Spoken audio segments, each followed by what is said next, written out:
ان کا دور تو بہت پہلے تھا، تو یہ بعد میں آیا. تو یہ عثمان خان ایک کریکٹر تھا جن کی وجہ سے یہ خلافت یا دور چلا یا خاندان چلا.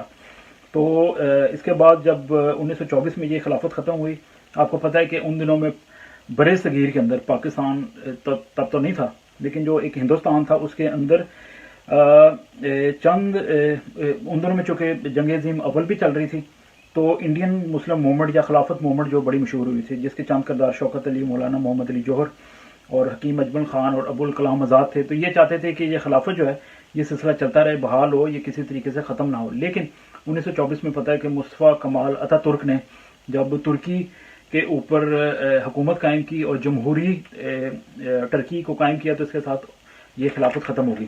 اب میں آپ کو جلدی سے بتاؤں گا کہ ارطغرل خان یا سلطنت عثمانیہ اور خلافت عثمانیہ اس کی تاریخ کیا ہے. خاص طور پہ ارطغرل خان کا آپ دیکھیے کہ کہاں ذکر آتا ہے. نوٹ کر لیں کہ سلطنت اور خلافت میں فرق ہے. میں نے پہلے بھی عرض کیا، سلطنت ایک کسی بھی حکومت کی بادشاہ ہو سکتی ہے، اور خلافت جو ہے وہ بالکل ڈفرینٹ چیز ہے. سلطنت عثمانیہ کی بنیاد جو ہے یہ عثمان خان نے 1299 یعنی 1299 میں رکھی، اور عثمان خان کے والد کا نام تھا ارطغرل خان. پھر یاد رہے کہ عثمان خان جنہوں نے یہ ڈائناسٹی شروع کی، ان کے والد کا نام تھا ارطغرل خان. یہ لوگ غازی کے نام سے اپنا لقب استعمال کرتے تھے، یعنی کہ اپنے نام کے آخر میں غازی لگاتے تھے. تو یہ ڈرامہ بھی ہے، تو آپ کو پتہ ہے نا ارطغرل غازی کے نام سے ایسے چل رہا ہے. تو عثمان خان کا تعلق خانہ بدوش ٹرکش خانہ بدوش جو قبیلے تھے ان میں سے ایک قبیلے میں سے تھا. اور یہ قبیلہ جو تھے، جو ان کے ٹرائبس تھے، یہ وسطی ایشیا اور ایران میں آباد تھے. اور عثمان خان کے دادا یعنی کہ ارطغرل خان کے والد کا نام سلمان شاہ تھا.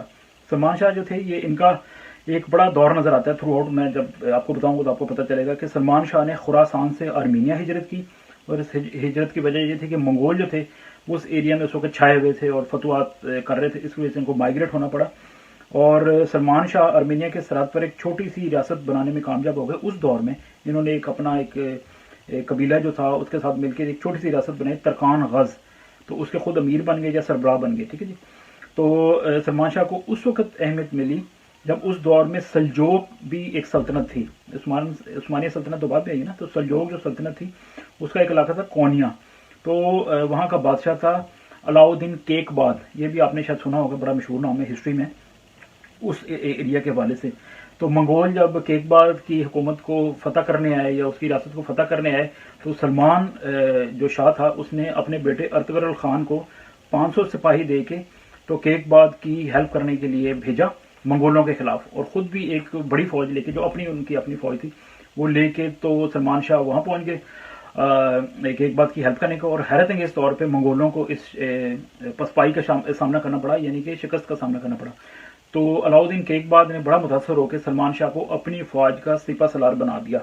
اور کیونکہ غیر متوقع جو ایک والنٹیرلی ایک مدد جو سلمان شاہ نے کی تھی کیکباد کی، اس کی وجہ سے اس جنگ کا پاسا پلٹ گیا تھا. اور علاؤدین کیکباد نے اس مدد سے متاثر ہو کے سلمان شاہ کے بیٹے ارطغرل خان کو انگورا، جسے آج کل انکرا کہتے ہیں، جو ترکی کا دارالحکومت ہے، اس کے قریب ایک بڑی جاگیر بھی دے دی جو بیزنٹائن امپائر کے بالکل سرحد کے اوپر واقع تھی. بیزنٹائن امپائر جو ہے وہ بھی آپ نے حصے میں پڑھی ہوگی. تو ارطغرل خان نے اس جاگیر کے قریب بیزنٹائن امپائر سے کچھ علاقے چھین کے اپنی ریاست کو وسعت دے دی، یعنی کہ جو اس کو گفٹ میں ملی تھی. تو اسی اسنا میں سلمان شاہ کا انتقال ہوا، تو ارطغرل خان کو اپنے قبیلے کا، یعنی کہ اپنے باپ دادا کا جو قبیلہ تھا اس کا سربراہ بنا دیا گیا. تو اس دور میں سلجوق جو گورنمنٹ تھی وہ تنزلی کا شکار ہو رہی تھی، بہت چھوٹی چھوٹی ریاستوں میں بٹی ہوئی تھی.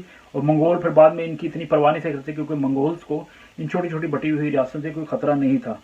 تو اس کے بعد ارطغرل خان کی وفات 1278 میں ہوگی، 1278 میں. اور اس کے بعد اس کا بیٹا عثمان خان اپنے باپ کی طرح اپنے قبیلے کا سربراہ بن گیا.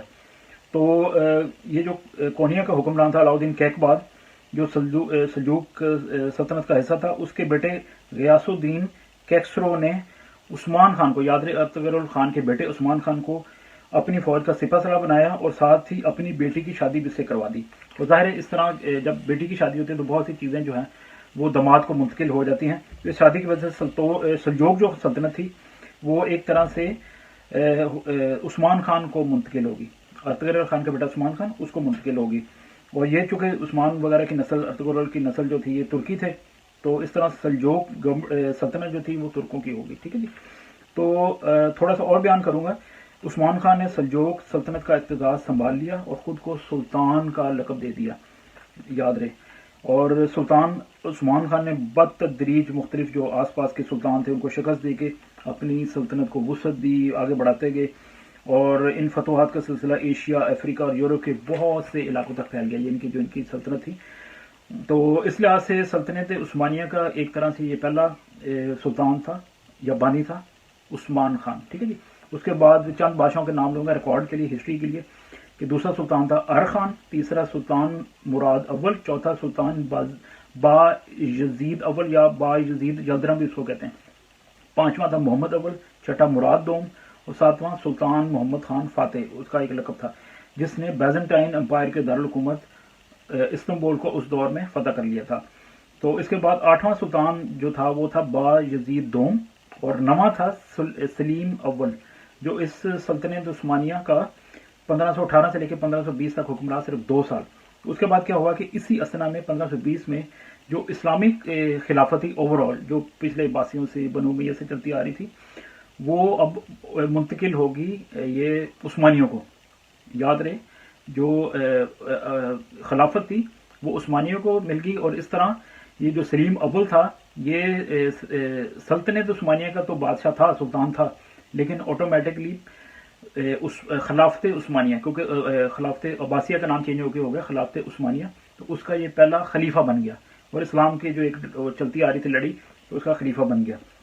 تو اس کے بعد سلیم اول کا بیٹا سلطان سلیمان قانونی, جسے سلیمان دی میگنیفیسنٹ بھی کہتے ہیں, اپنے باپ کی طرح سلطان بھی بنا, خلیفہ بھی بنا.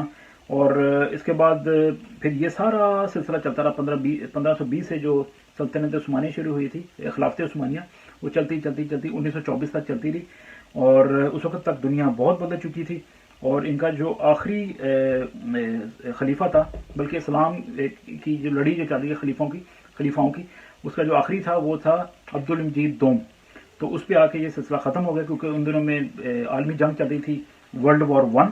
تو جو ٹرکی تھا وہ جرمنی کا اور اٹلی کا اتحادی تھا, تو ان کو چونکہ شکست ہوگی, اور اس کے بعد دور بھی بدل گیا. جو مصطفیٰ کمال اتا ترک تھے وہ انہوں نے حکومت سنبھالی ٹرکی کی. ٹرکی کو انہوں نے پروگریسو ملک کے طور پہ, ایک جمہوری ملک کے طور پہ سامنے لے کے آئے, اور جدید ٹرکی کا ان کو باپ بھی کہا جاتا, بانی بھی کہا جاتا. تو اس طرح انہوں نے آفیشلی جو خلافت تھی اس کا بالکل ٹوٹلی خاتمہ کر دیا. تو اب یہ نوٹ کریں, یہ پوری کہانی آپ نے سنی, اس میں ارطغرل خان کہاں ہے اور ان کا کیا کردار ہے. تو یہ ارطغرل خان کا تذکرہ جو اوپر بیان کیا گیا ہے, انڈیپینڈنٹ جو ہسٹورینز ہیں, تاریخ دان ہیں, انہوں نے صرف اتنا ہی ذکر کیا ہے, اس سے زیادہ نہیں. آپ خود بھی اگر چاہیں تو انٹرنیٹ کے اوپر یا کسی طریقے سے بھی آپ جو ہسٹری کی کتابیں اس کو کھنگال لیں, اس سے زیادہ سلسلہ آپ کو نہیں ملے گا. تو سلطنت عثمانیہ یاد رہے جب بنی تھی سلطنت, نوٹ حکومت, تو انہوں نے ارطغرل خان کی موت کے 100 سال کے بعد ان کو افسانوی کردار بنا کے پیش کرنے کی کوشش کی, لیکن وہ اس میں کامیاب نہیں ہوئے. اور انڈیپینڈنٹ جو مورخین تھے انہوں نے ہمیشہ اس ہسٹری کو مسترد کیا. انہوں نے کہا کہ ٹھیک ہے وہ بہت کوئی افسانوی کردار نہیں تھے, وہ آئے, انہوں نے اپنے باپ سلمان شاہ کی ہیلپ کی اور اپنے تئیں وہاں لوکل تھوڑا بہت کام کیا, اس کے بعد وہ چلے گئے. اور اس کے بعد جو مین کام تھا وہ تو ان کے بیٹے عثمان خان نے کیا تھا. تو یہ ان کی ہسٹری ہے. اینڈ پہ چند اہم سوالات. کیا پاکستان کو ارطغرل خان جیسے کرداروں کی سچ میں ضرورت ہے جو اس وقت پاکستان کے اندر چھائے ہوئے ہیں؟ ٹھیک ہے, عمران خان صاحب جو پاکستان کے پرائم منسٹر ہے, انہوں نے ذاتی طور پہ بھی لوگوں کو بولا کہ یہ ڈرامہ دیکھیں, اور پاکستان اور ترکی کے جو تعلقات ہیں وہ بھی سمجھ میں آتے ہیں کہ عمران خان اور طیب اردوغان جو ترکی کے سربراہ ہیں وہ بڑے قریب ہیں. تو نئی نسل کس طرح بہیو کر رہی ہے یہ بھی ہم نے دیکھا ہے سوشل میڈیا کے اوپر, کہ لوگ تیر کمان اٹھا کے تو آج کے دور میں باہر نکلے ہوئے ہیں, اور وہ بھی لاک ڈاؤن کے دوران. اور اس کے علاوہ کیا خلافت کا ریوائول عمران خان چاہتے ہیں کہ اس طرح دوبارہ ہو جائے, کہ اگر لوگوں کو اپنی ہسٹری پتہ چل جائے, تو یہ بھی دیکھنا ہوگا کہ کس حد تک وہ کامیاب ہوتے ہیں. آخر پہ میرا یہ کنسرن ہے کہ خدا نہ خواستہ کہیں پاکستان کے مسیحیوں کو کوئی پرابلم نہ ہو, اور میری دعا بھی ہے, ایمان بھی ہے کہ نہیں ہوگا. بس یہ ایک تشویش ہے انسانی جو دل میں آتی ہے, کہ خدا کرے کہ اس طرح کی کوئی مس بہیو نہ ہو, جس طرح کی یہ ٹک ٹاک پہ ویڈیو دیکھی تھی, اور نوجوانوں کے جو دل ہیں وہ کلیئر رہیں. تو خدا مند ایسے کریں. تو یہ ایک مختصر ہسٹری تھی, اس کو اپنے طور پہ آپ شیئر بھی کریں. اور واؤ ٹی وی دیکھنے کا بے حد شکریہ, ہمارا ساتھ دینے کا, اور آئندہ بھی آپ سے بات ہوتے رہے گی. God bless you. Thank you. Hi, this is Flavia Khan and you're watching Wow TV. Subscribe to our channel and keep watching it. Thank you.